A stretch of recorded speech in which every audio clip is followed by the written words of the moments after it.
आहे की केशरची शेती ही काश्मीरमध्ये किंवा मग थंडगार वातावरणात केली जाते। मात्र जर का याच केशर शेतीचा यशस्वी प्रयोग पुण्यातील एका तरुणानं करून दाखवला असं म्हटलं तर कदाचित तुमचा विश्वास बसणार नाही। पण शैलेश यानं ही किमया कशी साधली आहे आणि याच्या या यशाचं गमक नेमकं काय आहे याच संदर्भात आमच्या या स्पेशल रिपोर्टमधून आपण जाणून घेऊयात।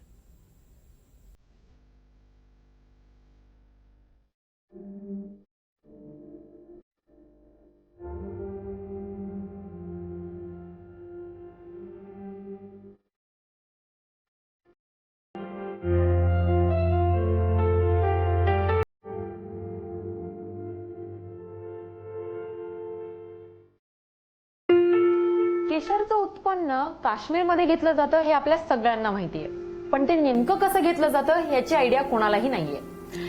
पण दुसऱ्या बाजूला असंही माहिती आहे आपल्याला की काश्मीरमध्ये थंड वातावरण आहे, म्हणून थंड वातावरणात केशरचं उत्पन्न घेतलं जातं। पण मग आता आज आपण या व्हिडिओच्या माध्यमातून केसर कसं बनवलं जातं, त्याचं उत्पन्न कसं केलं जातं हे सगळं जाणून घेणार आहोत। पण मग आता तुम्हाला एक प्रश्न पडला असेल की केशरचं उत्पन्न कसं घेतात हे मी जाणून घेण्यासाठी काश्मीरमध्ये गेलीये का?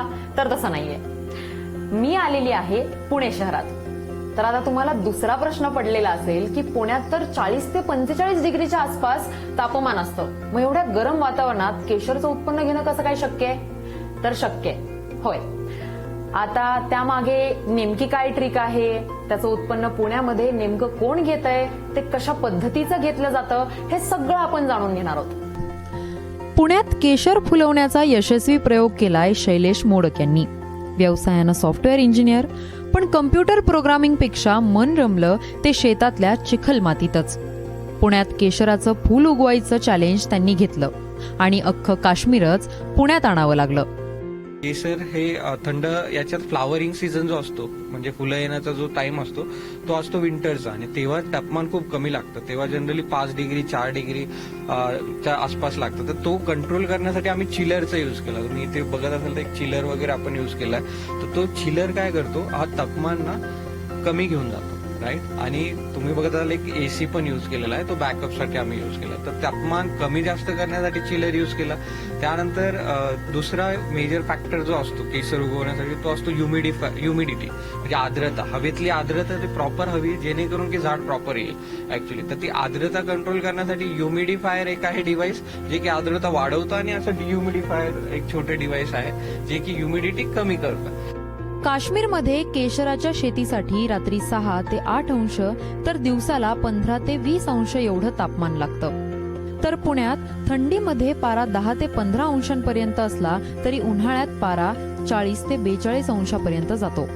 त्यामुळे केशरासाठी पुण्यात काश्मीरची थंडी निर्माण करणं मोठं आव्हान होतं। आम्हाला डेटा मिळाला, आम्ही डेटा एकट्ठा केला, एक स्वतःचा चार्ट बनवला, जेणेकरून कोणत्या मंथमध्ये काय टेम्परेचर काश्मीरमध्ये असतं, प्रत्येक दिवसाला काय ह्युमिडिटी असते, रात्री काय ह्युमिडिटी असते, सगळं स्टडी केलं आणि त्यानुसार आम्ही मग वातावरण इथे बनवलं।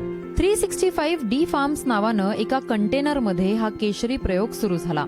फक्त अर्ध्या कंटेनरमध्ये केशराच्या 500 किलो कंदाची लागवड केली।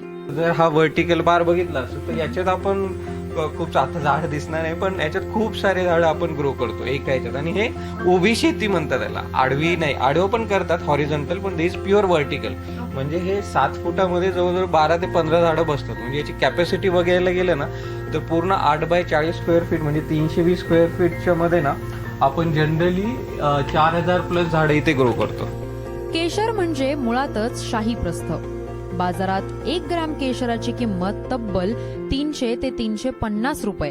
कंटेनर मध्ये जर तुम्ही बघितलं तर जवळजवळ इथे 600 ग्रॅमच्या आसपास केशर आम्हाला मिळालं होतं, जवळजवळ 500 किलोच्या याच्यामधून कंदामधून आसपास। पण त्याच्यासाठी पण खूप सारे कंट्रोल पॅरामीटर आम्हाला द्यावं लागले। पण ते 3च महिन्याचं उत्पन्न होतं। त्याच्यानंतर बिया पण आपण बनवतो दरवर्षी, तर बिया विकून पण आपल्याला मिळतं। शैलेश मोडक यांच्या पुण्यातल्या केशर शेतीला आता 3 वर्ष झाली आहेत। त्यांचा केसरिया इश्क असाच सुरू राहो आणि शेतकऱ्यांना त्यातून प्रेरणा मिळो। तर एव्हाना तुमच्या लक्षात आलंच असेल की शेतात नवीन प्रयोग केल्यामुळे शेतकरी कसे चांगले पैसे कमवू शकतात, त्यासोबतच दुष्काळ आणि नापिकीवर देखील मात करू शकतात। किरण गीते, NDTV मराठी, पुणे।